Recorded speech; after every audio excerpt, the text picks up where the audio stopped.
안녕하세요. 저는 음식점을 운영하고 있는 30대 후반의 지극히 평범한 여성이에요. 지금은 그저 평범하게 지내고 있지만 몇 년 전에는 상당히 날이 서 있었어요. 그 이유는 전혀 평범하지 않은 저의 이혼 과정 때문이었죠. 어찌나 어이없는 일만 일어나는지 주변에서는 이때 액땜을 해서 그 뒤로 좋은 일만 있을 거라며 위로까지 했을 정도였답니다. 그런 저와 남편은 첫 만남부터 참으로 남달랐죠. 서로의 이별에 대한 아픔을 달래다가 눈이 맞았거든요. 저는 예쁘게 생긴 편이 아니에요. 그건 남편도 마찬가지였죠. 객관적으로 말하면 남편은 못생겼다에 더 가까운 편이었죠. 저는 무척 잘생긴 남친과 사귀다가 그 남자에게 몰려드는 여자들 때문에 지쳐 헤어진 상태였고, 남편은 사귀던 여자에게 돈만 다 뜯겨먹고는 못생겨서 싫다는 말을 듣고 헤어진 상태였어요. 소개팅으로 만나 서로를 위로하던 우리는 그렇게 조금씩 정이 생기고 결혼까지 하게 됐어요. 남편의 얼굴은 잘생겼다고 말할 수 없지만 유쾌해서 같이 있으면 재미있었거든요. 일반 회사원이었던 남편은 결혼 후 제 음식 솜씨로 돈을 벌 수 있겠다 싶었는지 저의 반대에도 불구하고 퇴사하고 음식점을 열자고 하더라고요. 결국 저도 그에 넘어가 음식점을 하게 됐죠. 그때 시모에게 받은 스트레스는 어마어마했어요. 남편이 잘 다니던 회사 때려치게 만들었다며 볼 때마다 절 욕하셨어요. 억울했지만 가게가 잘 되기 시작하면서 그런 말도 잦아들었죠. 그렇지만 저를 향한 못마땅한 시선은 여전했어요. 솔직히 제가 음식점 열자고 한 것도 아닌데 말이죠.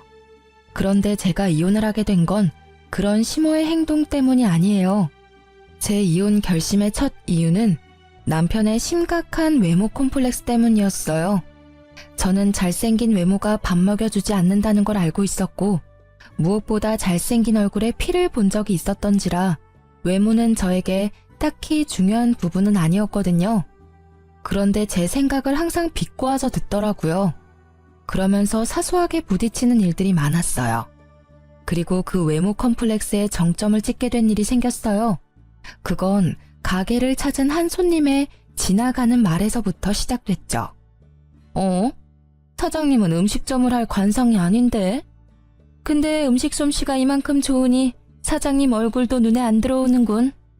손님은 음식이 맛있다는 이야기를 짓궂게 돌려 말한 것이지만 남편은 다르게 해석하더라고요. 그 말이 자신의 외모 비하라고 생각했어요.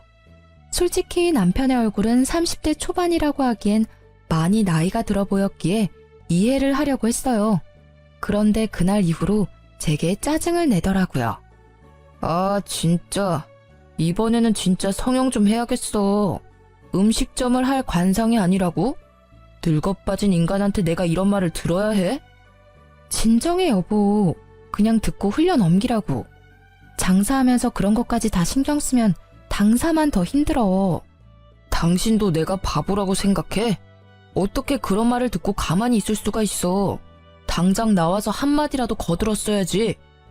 손님이야. 밖에서 모르는 사람이 그랬으면 나도 화냈겠지. 그런데 손님이잖아. 자기가 이해하고 넘어가. 응?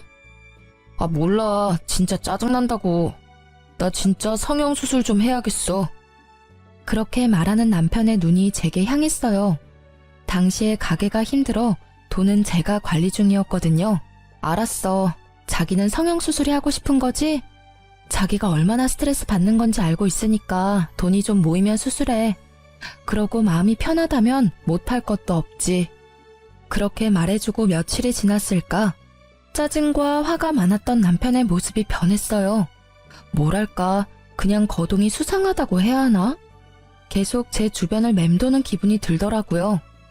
와이프인데다 같이 일까지 하고 있으니 그저 기분 탓이라고 생각하고 넘겼는데 저는 괜히 그게 신경이 쓰이더라고요. 그런데 며칠 뒤 제 공책이 사라졌다는 걸 알게 됐죠. 저는 머릿속이 새하얗게 변할 정도였어요. 그 공책은 가게 메뉴 레시피를 적어둔 공책이었어요. 저는 그 공책이 없어진 게 남편과 관련이 있다고 생각했어요. 자기야, 잠깐 나 좀 봐. 할 얘기가 있는데. 그렇게 말한 그때 가게 문이 콱 열리더니 한 남자가 잔뜩 성이 난 얼굴로 성큼성큼 다가오면서 남편 얼굴에 뭔가를 집어 던지더라고요. 저는 놀라서 소리를 지르려다가 그 사람이 던진 게 제 공책이라는 걸 알고는 깜짝 놀랐어요. 잘 만났다 이 사기꾼. 내 돈 내놔, 내 돈 내놓으라고. 이딴 가치도 없는 공책을 뭐? 비밀 레시피? 지랄을 하네. 어디서 사람을 등쳐먹으려고. 빨리 내가 준 돈 가져와. 여기서 이러지 말고 밖에서 이야기합시다. 남편은 헐레벌떡 일어나 그 남자를 데리고 밖으로 나가려고 용을 썼어요. 잠시만요. 그 공책이 비밀 레시피라고요? 그걸 이 남자가 당신한테 팔았어요? 아, 그렇다니까. 내가 이 집 장사가 잘 돼서 돈 주고 레시피를 사겠다고 했는데 공책 읽어도 온통 평범한 레시피뿐이잖아요. 아무리 그래도 그렇지 이런 인터넷만 뒤져도 나오는 레시피를 팔아? 이 나쁜 사기꾼 같으니라고. 잠깐만요. 내가 지금 당장 돈 도로 돌려줄 테니 당장 여기서 나가요. 빨리. 제가 그 사람과 대화를 나누려 하자 남편이 다급히 상대방 남성을 돌려보내려 하더라고요. 남성이 돌아가고 나는 남편을 빤히 쳐다보며 말했어요. 내 레시피 공책 언제 가져갔어? 아니, 그걸 팔았어? 그게 뭔지는 알지? 그거 우리 가게 장사 미천이야. 별거 없다고는 해도 나한테는 소중한 거고. 나도 어쩔 수 없었다고. 빨리 돈을 마련하려면 그것 말고는 방법이 없었다고. 돈이 왜 그렇게 급하게 필요한 건데? 당신 어디 대출 섰어? 보증 섰어? 아니, 아무리 대단한 일이 있어도 자기 장사 미천을 파는 인간이 어딨어. 그거 뺏겨서 우리 가게 휘청거렸으면 어떻게 책임지려고 한 거야? 말해봐. 이게 다 어떻게 된 일인지. 정형수술 하려고 그랬다고. 내가 그 뒤로 잠도 못 자고 얼마나 시달리는 줄 알아? 당신은 모르겠지. 그런 소리 듣고도 실실 웃는 당신은 절대 모르지. 몰라. 내가 그걸 어떻게 알아? 그리고 나는 당신이 성형수술 하던 말던 상관없어. 내가 결혼한 사람은 다른 누구도 아니라 당신이야. 그 얼굴이라도 좋아서 결혼한 게 나라고. 네가 얼굴 바꾼다면 나도 이해해. 그리고 존중하지. 그런데 왜 그걸 남의 레시피 공책 팔아서 마련하려고 하냐고. 당신이 벌어서 수술하면 되잖아. 적어도 가게 날리는 선택은 하면 안 되지. 장사할 때 레시피가 얼마나 중요한지 몰라서 그래? 당신한테는 그 장사 미천이 제일 중요하겠지. 나는 안 그래. 나한테는 내 인생 자체가 걸린 문제라고. 우리 가게에서 웃는 손님들이 내 외모 보고 웃는 거 내가 모를 줄 알아? 다들 그렇게 실실거리면서 나 쳐다보고 진짜 죽겠다고. 당신이 나를 이해 못하는 거야. 왜 매번 이런 식으로 나를 물먹이는데? 누가 물을 먹였다고 그래. 물 먹을 뻔한 건 나거든? 다 이해한다고. 당신 성형하고 싶으면 해. 내가 바지가랑이라도 잡고 말렸어? 아님, 내가 제발 그러지 말라고 빌기라도 했어. 하라고, 네 돈으로. 남의 물건 팔아서 성형하면 기분 좋겠어? 제 말에 할 말이 있을 턱이 없었던 남편은 입을 꾹 다물고 폰을 만지작거리더라고요. 가만 보니 아까 돌아간 남자에게 받았던 돈을 돌려주려고 계좌이체를 하는 모양이었어요. 그리고 그 일이 있은 후부터 남편은 저를 냉혈한 사람으로 몰기 시작하더라고요. 나한테 중요한 일이면 당신한테도 중요한 일이라고 생각했어. 내가 잘못 생각한 거지. 다 자기 살고 싶은 대로 사는 거지. 나만 답답하지. 어휴, 당신은 나보다 그 레시피가 더 중요하지? 그럼 왜 나랑 결혼했어? 그냥 레시피랑 결혼하지. 그걸 말이라고 해? 그 공책에는 내 비법과 시행착오들이 고스란히 들어가 있거든? 제발 애 같은 짓 좀 그만해. 내가 너랑 결혼을 했는데 도대체 누구한테 잘 보이려고 성형을 하려는 거야?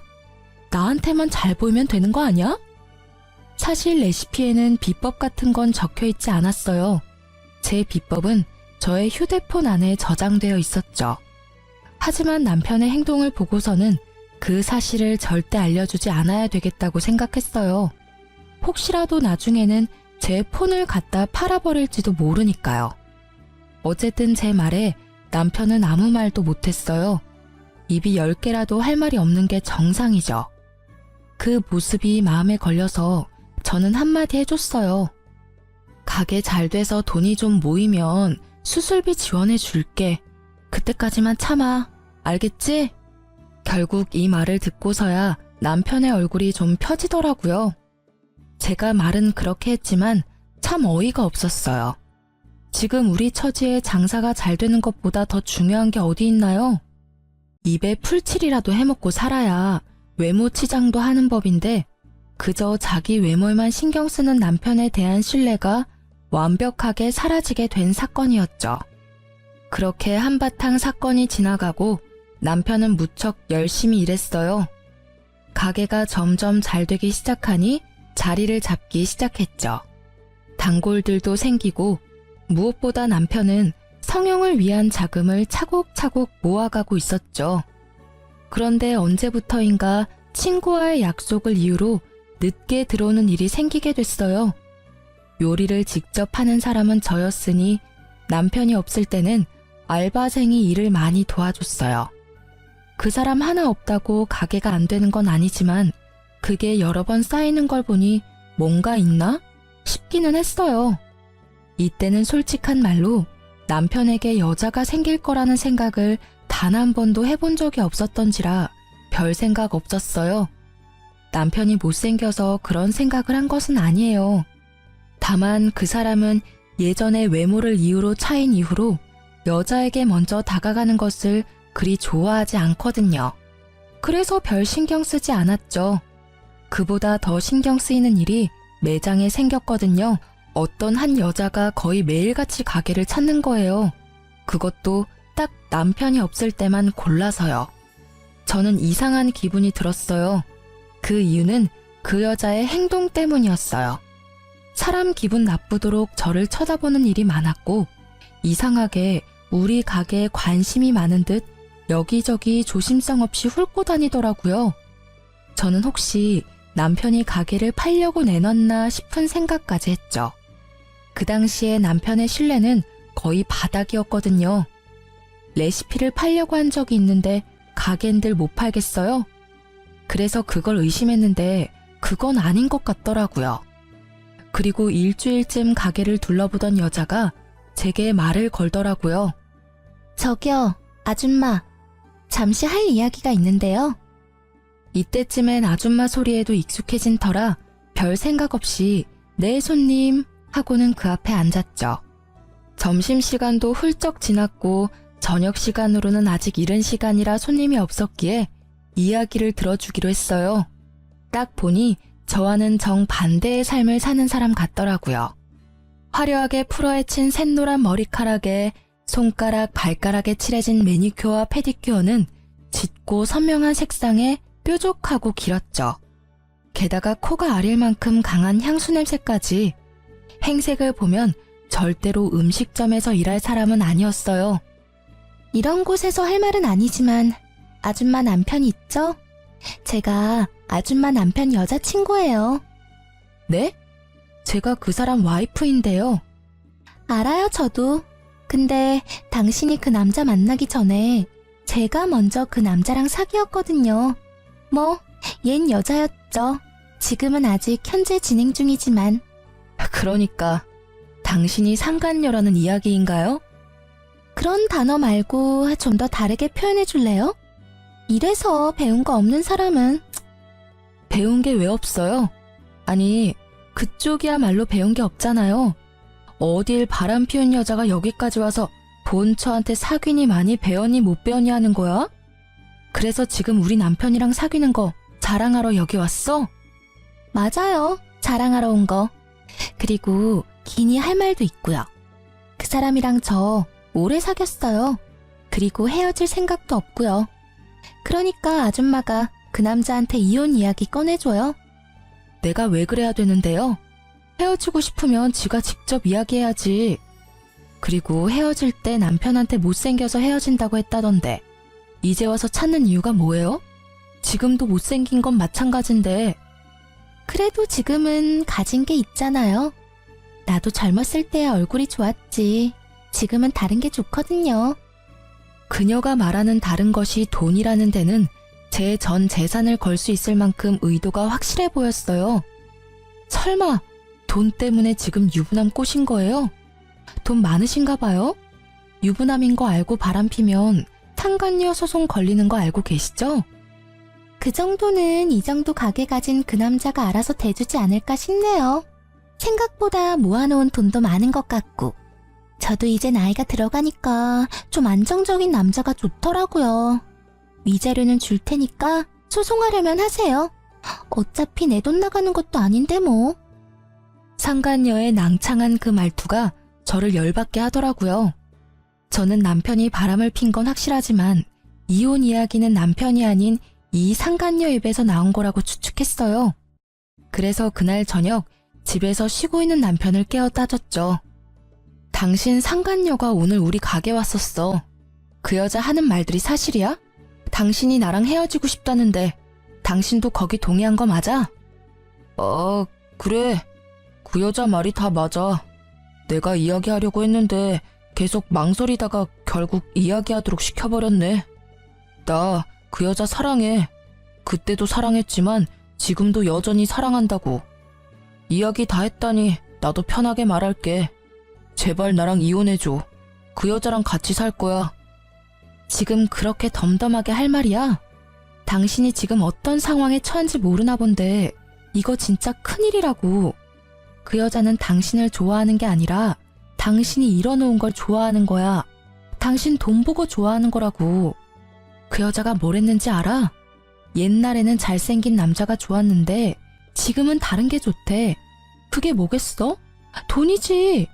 내 여자 모욕하지 마. 그런 소리 했을 리도 없고 그랬다 하더라도 당신이 신경 쓸 바 아니잖아. 그냥 이혼 좀 해줘.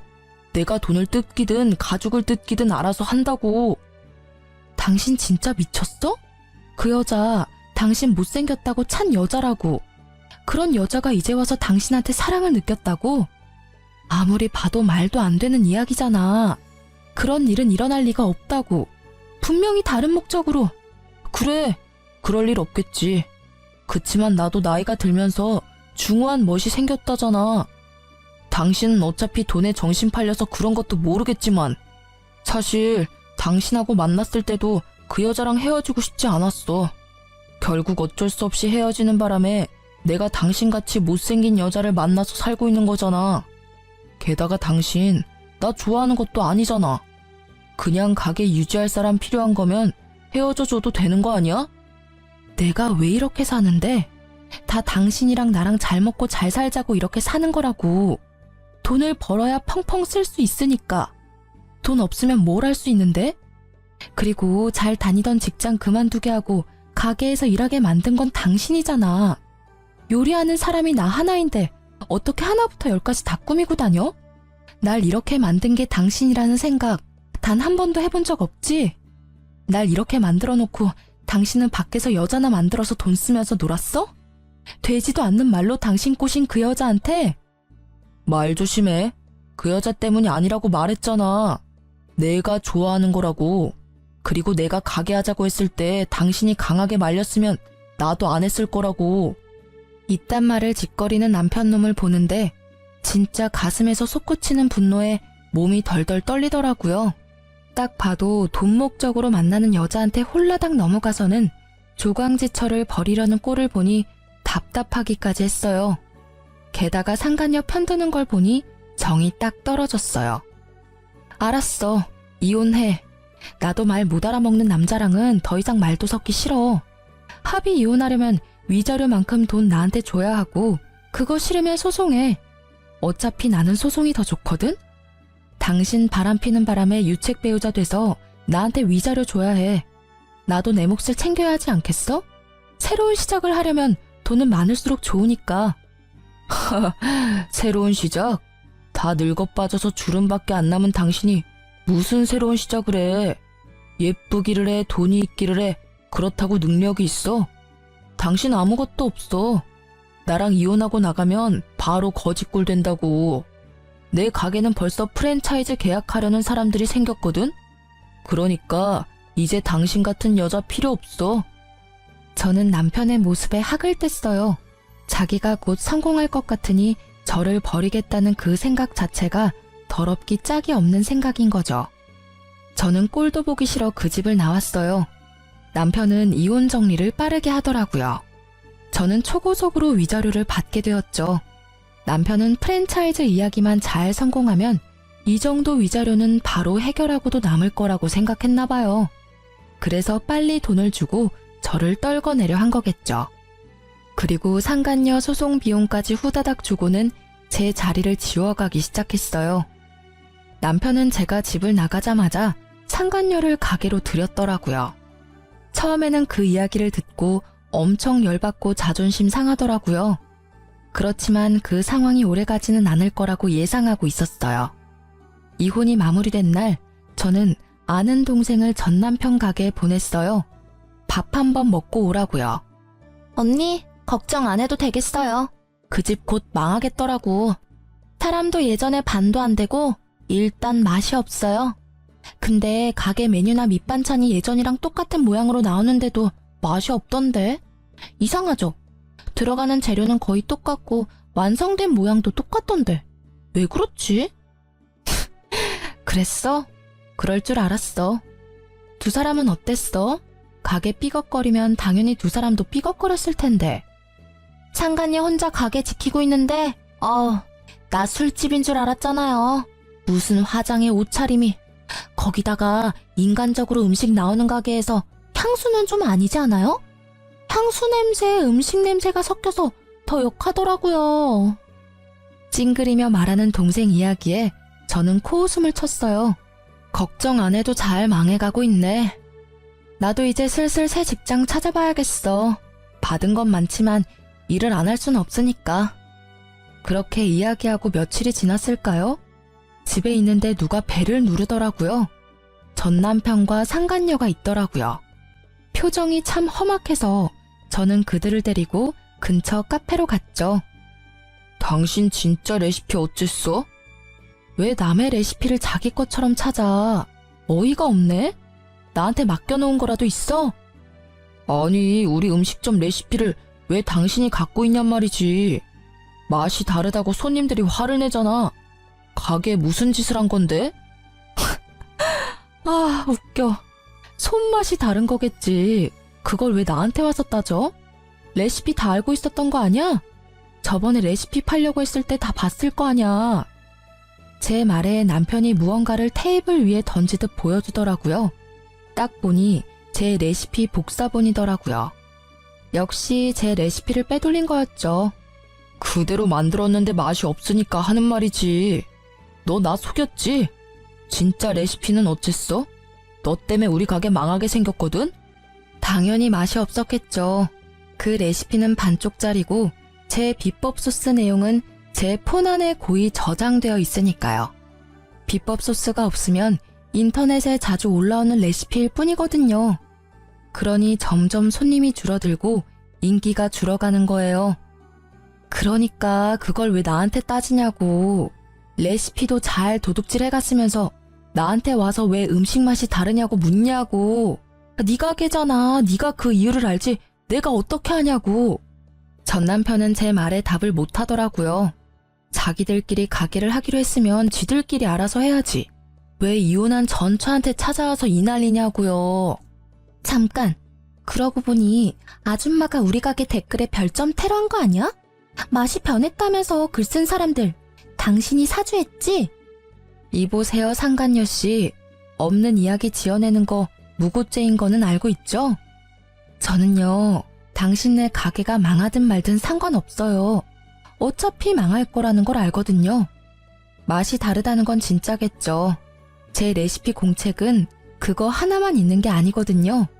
그러니까 그쪽 분들은 반쪽만 갖고 있는 거죠. 예의도 없이 계속 반말하는 상간녀의 말에도 저는 최대한 이성을 유지하려 했어요. 그런데 상간녀의 말에 이성이 뚝 끊기더라고요. 이거 봐. 진짜 레시피 숨겨놓고 안 준 거네. 이 사기꾼 같은 년이 그걸 훔쳐갔어? 그거 우리 가게 레시피거든? 말은 똑바로 해야지. 너희 가게? 웃기고 자빠졌네. 그게 왜 니네 거야? 내가 알아내고 내가 연습해서 얻어낸 게 왜 니네 건데? 그리고 너 그 가게에서 네가 한 일이 뭔데? 너가 그 가게에서 한 거라고는 레시피를 팔고 바쁜 시간에 상간녀 만나서 히덕거리는 것 뿐이었거든? 그런 주제에 감히 레시피를 내놓으라고? 이 정신 나간 것들이 바쁜 사람 불러내서는 말 같지도 않은 말을 짓거리고 난리야. 그리고 그렇게 열받으면 법대로 해. 내가 만든 레시피가 내 것인지 바람난 너희 것인지.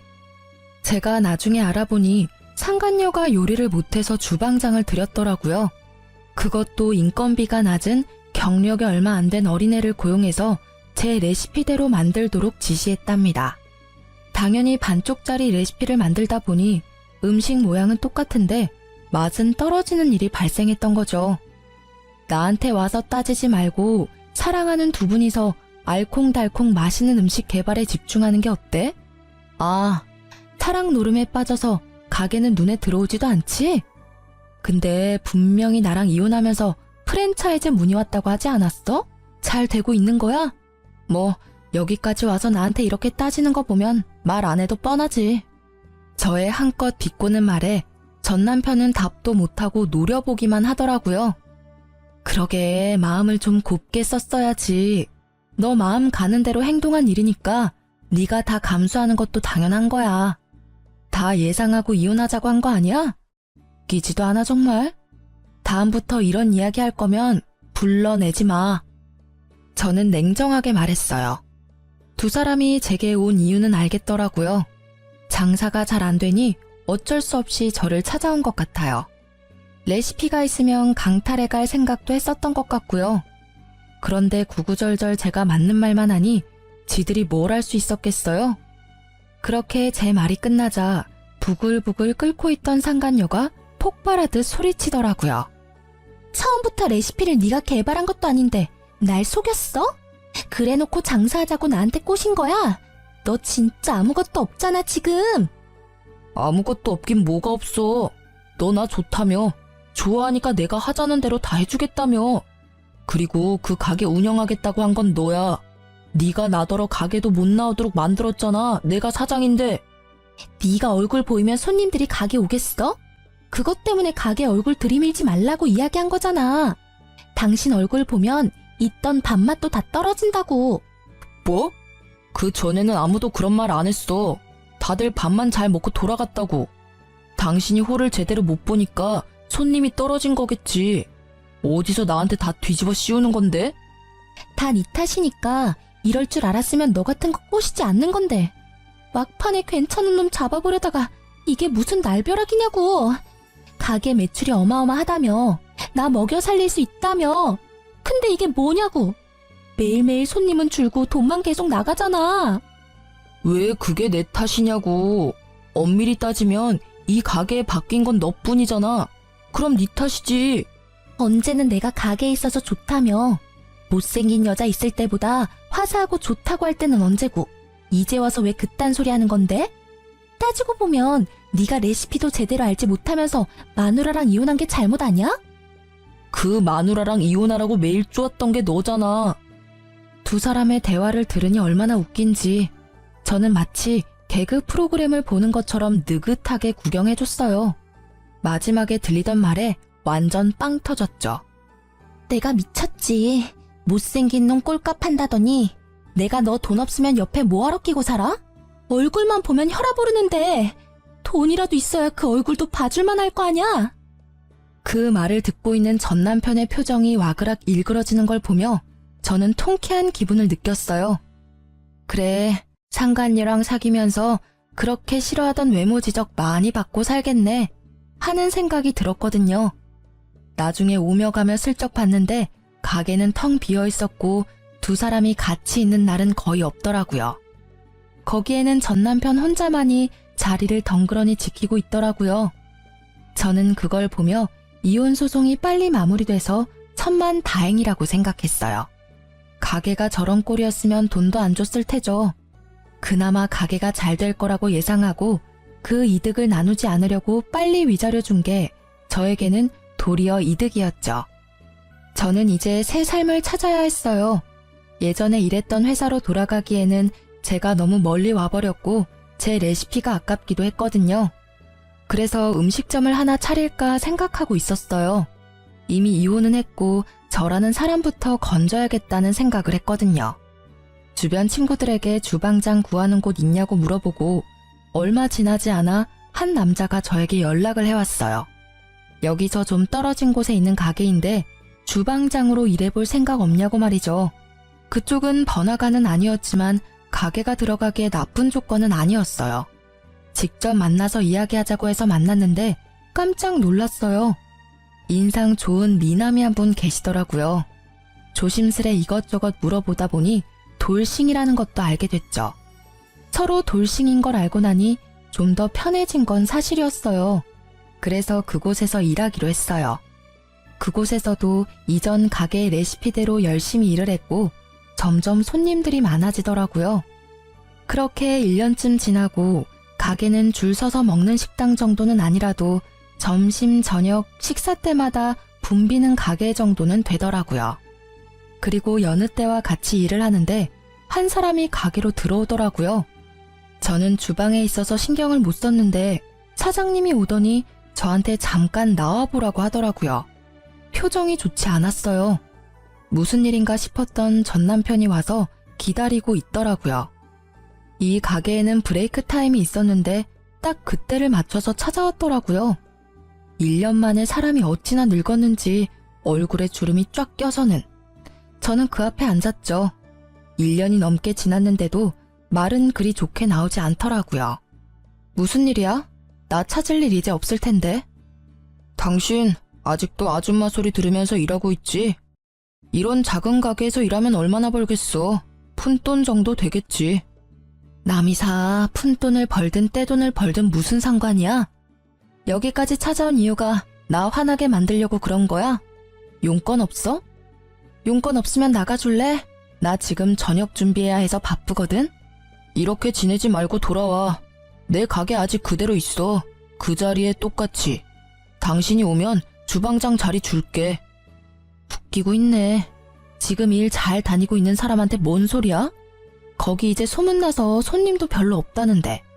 이렇게 예쁘지도 않고 돈도 없고 능력도 없는 여자 데려다가 뭐 했으려고? 당신한테는 예쁘고 돈도 많고 능력도 좋은 당신 좋다는 상간녀가 있잖아. 설마 나더러 두 사람 알콩달콩 사는데 끼라는 말은 아니지? 그런 꼴 보기 싫으니까 여기 와서 이런 짓 하지 말고 제발 그냥 무시하고 가줘라, 응? 미안해. 진짜로 내가 다 잘못한 것 같아. 당신만큼 나 이해해주고 보듬어준 사람도 없는데 내가 왜 그랬나 싶어. 진짜로 시간을 되돌리고 싶다고. 당신이 말한 그대로였어. 그 여자 심지어 나를 좋아한 것도 아니었다고. 통장에 있던 돈에다가 대출까지 내 이름으로 쓰고는 도망갔어. 그 돈 내가 성형수술 하려고 모아놓은 돈인데 그걸 홀라당 다 가져갔다고. 게다가 프랜차이즈 내는 것도 음식 맛이 이렇게 다르면 자기들도 좀 생각해봐야 할 것 같다고. 그런 식으로 여기저기 있던 일들도 완전 무산돼서 가게도 곧 망할 것 같아. 아니, 망한 것 같아. 구구절절 말하는 걸 들어보니 참으로 딱하더라고요. 제가 한 말이 그대로 들어맞았으니까요. 그때 내가 말했지? 그 여자 그럴 의도로 당신한테 접근했다고. 내가 그때 말할 때는 믿지도 않더니 이제 당하고 보니 내 생각이 났어? 근데 어떡하지? 내 눈에는 당신이나 그 여자나 똑같아 보이거든. 돈 좀 벌고 여자한테 눈 멀어서 바람난 당신이나 돈 노리고 당신한테 다가와서 다 들고 튄 그 여자나 다를 게 뭐가 있어? 나는 그 여자를 사랑했다고. 그런 내 마음을 배신한 거야. 내 어디가 그 여자랑 똑같다는 거냐고. 당신은 나를 배신했잖아. 왜? 네 사랑에 눈이 머니까 남의 마음 사정에는 신경도 안 쓰였니? 대단해. 사랑 타령하면서 나한테서 다 뺏어간 게 넌데 자기는 그 여자랑 다르게 생각한다는 걸 들으니까 좀 소름 끼치네? 안 그래? 나한테는 너도 충분히 나쁜 놈이야. 유부남이 사랑 타령이라니. 그것도 제 마누라가 아닌 상간녀한테. 그 사실이 잘못됐다는 걸 모르는 것도 참 딱하고. 그러니까 지금 사과하잖아. 미안하다고. 잘못했다고 하잖아. 당신이 화내는 건 알겠는데 내 사정도 이해해줘. 응? 당신도 솔직히 여기서 아줌마 취급 당하면서 힘들게 사는 거 싫잖아. 내가 당신 사모님 소리 듣게 해줄게. 응? 미안한데. 저는 남편의 말을 끊으려고 했지만 제 어깨에 손을 얹는 부드러운 손길에 입을 닫고 제게 다가온 남자를 쳐다봤어요. 이 가게의 사장이었어요. 여보, 저녁 준비는 내가 해놓을 테니까 대화 잘 끝내고 와요. 오해가 상당히 많이 쌓인 것 같으니까 깨끗하게 잘 풀어서 다시는 찾아오지 않도록 하는 게 좋을 것 같아. 그리고 제 현재 남편이기도 했죠. 제가 이 남자와 결혼한 건 6개월쯤 됐을 때였어요. 저는 이 잘생긴 남자의 고백을 곧이곧대로 받아들일 수 없었지만 이 남자는 끝까지 저를 설득시키더라고요. 자신은 그런 사람과 다르다고 한 가지 분명하게 약속할 수 있는 건 절대로 바람은 피지 않고 다른 여자 쳐다도 보지 않겠다는 말을 하며 저를 설득했죠. 저는 한결같은 마음에 반해 사귀기로 했고 함께하는 시간이 많아질수록 서로에 대한 이해가 깊어지며 좋은 사이로 발전하게 됐죠. 누가 봐도 잘생기고 환칠한 남자가 제게 여보라고 부르니 전 남편의 얼굴이 엄청나게 놀라는 걸 확인할 수 있었어요. 여보? 당신 결혼했어? 나랑 헤어진 지 얼마나 됐다고 결혼을 해? 무슨 헛소리인지 모르겠네. 나는 엄연히 법적으로 이혼을 한 여자라고. 너하고의 사이에서 온갖 정이 다 떨어져서 이혼한 사람. 내가 왜 너 생각해서 재혼을 못해? 넌 나랑 이혼하자마자 상간녀랑 혼인신고 해놓고서는. 그래, 그러고 보니 너 유부남이었구나. 너 이런 식으로 나 꼬시면 안 되는 거야. 어차피 넘어갈 일도 없었겠지만. 그래도 이건 너무하잖아. 벌써 결혼이라니. 그리고 한 가지 네가 착각하는 게 있어서 내가 말해주는 건데 나 여기 사장님 와이프야. 넌 나랑 일할 때 매번 나한테 아줌마라고 불렀지? 그때 솔직히 정말 기분 더러웠거든? 너는 사장님이라고 불리는데 나는 아줌마라고 불렸잖아. 근데 여기 오니까 정말 달라. 이 사람은 일할 때 나를 여보나 사모님으로 불러. 못생긴 내가 싫어서 여보라고 부르지도 않은 네가 감히 여기 와서 그런 말 하면 안 되지. 아줌마 취급 당하면서 사냐고? 너랑 있을 때야말로 아줌마 취급 당했거든, 너한테서? 나는 그럴 의도로 당신한테 그런 말 한 거 아니라고. 그냥 주변 손님들이 다들 그렇게 이야기하니까 나도 모르게 아줌마라고 한 거지. 그걸 왜 다 내 탓으로 돌리는데? 네 탓이니까 네 탓이라고 하는 거지. 사장인 네가 날 그렇게 부르니 다른 손님들도 그렇게 부른 거라고. 그리고 솔직하게 말해줄게. 나는 너 잘생기고 못생기고 그런 건 상관없었어. 잘생긴 얼굴 가진 남자한테 피본 사람이 나잖아. 그런 내가 얼굴을 볼 거라고 생각해? 나한테 중요한 건 내면이었거든. 그래서 나도 모르게 잘생기지 않은 사람을 찾은 건지도 모르지. 그치만 나는 결혼 생활에 신뢰를 지켰어. 당신 외에 남자도 만나지 않고 돈도 같이 벌었고 당신 성형수술한다는 것도 반대 안 했지. 그런데 돌아온 건 뭐였어? 이혼이잖아. 그것도 상간녀가 생겨서 나와 이혼한 아주 더럽고 짜증나는 상황. 근데 이제는 너한테 참 고맙다고 생각하고 있어. 지질이 못생기고 궁상맞게 생긴 남자도 나를 배신할 수 있다는 걸 깨달았거든. 그렇게 헤어지지 않았으면 이렇게 잘생기고 다정한 남편도 만나지 못했을 테고. 못생기고 궁상맞게 생겼다고? 너 지금 말 다 했냐? 내가 외모 지적하는 거 싫어하는 거 알면서 그런 식으로 나한테 비꼬는 거야? 응, 비꼬는 거야. 너야말로 외모 지적 나한테 하지 않았어? 네가 할 때는 너도 당할 수 있다는 생각은 했어야지. 이제 더 이상 할 말은 없지? 나 너희 가게 갈 일 없고 너도 나한테 이제 관심 가지면 안 되고. 나 유부녀니까. 그럼 잘 가. 앞으로 2번 다시 만나지 않길 바랄게. 사랑 찾아갔으면 사랑으로 먹고 살아. 돈 벌려고 나 찾아오지 말고. 저는 냉정하게 말하고 전 남편에게 축객령을 내렸어요. 나가라고 둘러 말했는데도 전 남편은 나가지 않고 횡설수설하며 제게 말을 걸어오더라고요. 그때 재혼한 제 남편이 나타나 전 남편의 어깨를 잡고 밖으로 밀어냈어요. 손님, 이야기가 다 끝난 것 같으니까 돌아가 주세요. 그리고 이렇게 귀한 여자랑 헤어져줘서 고마워요. 저한테도 기회가 생겨서 이렇게 알콩달콩 잘 살고 있으니까요. 혹시라도 우리 와이프한테 또 연락하면 저도 지금처럼 조용히 있지는 않을 테니까 부디 다시는 찾아오지 마세요. 그럼 잘 가세요. 결국 전 남편은 그 말에 얼굴이 일그러진 채로 욕을 하며 밖으로 나가더라고요. 저는 그 모습을 보며 콧방귀를 꼈어요. 자기가 급하니까 안면몰수하고 다시 찾아오는 꼴이 참으로 열받았거든요. 아마 제가 현재 남편과 결혼하지 않았더라도 절대 넘어가지 않았을 건데 그걸 모르는 저놈의 얼굴을 보니 참 딱하고 답답하더라고요.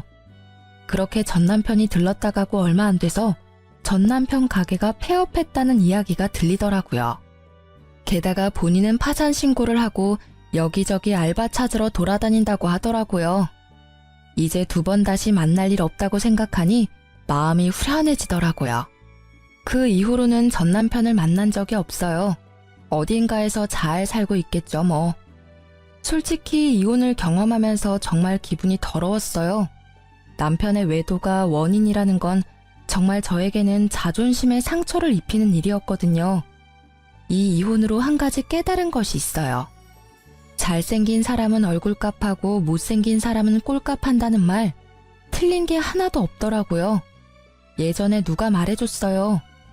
그때는 잘생긴 남자 때문에 힘들었다면 이 이혼은 못생긴 남자 때문에 힘들었던 거니까요.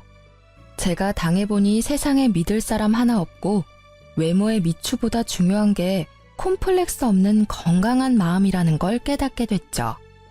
지금 결혼한 남편은 얼굴도 잘생긴 편에 속하고 마음씨도 다정하고 사람이 참 건강해요. 그 덕분에 저도 마음의 상처를 치유할 수 있었던 것 같아요. 이 글을 읽으시는 분들 중에 저처럼 어느 하나에 꽂혀서 잘못된 선택을 하는 사람들이 있을지도 몰라요. 그런 분들께 꼭 말씀드리고 싶네요. 너무 거기에 휘둘려서 선택의 폭을 좁히면 저처럼 된통 당할 일도 생기게 되니 나쁜 일을 당하더라도 그걸 기준점으로는 삼지 마세요. 모든 마음을 열어두고 봐야 정말로 좋은 선택을 할 수 있게 되는 것 같아요. 긴 글 읽어주셔서 무척 감사합니다. 저는 잘 살고 있으니 이 글 읽으시는 분들도 행복하고 즐거운 하루하루 보내세요.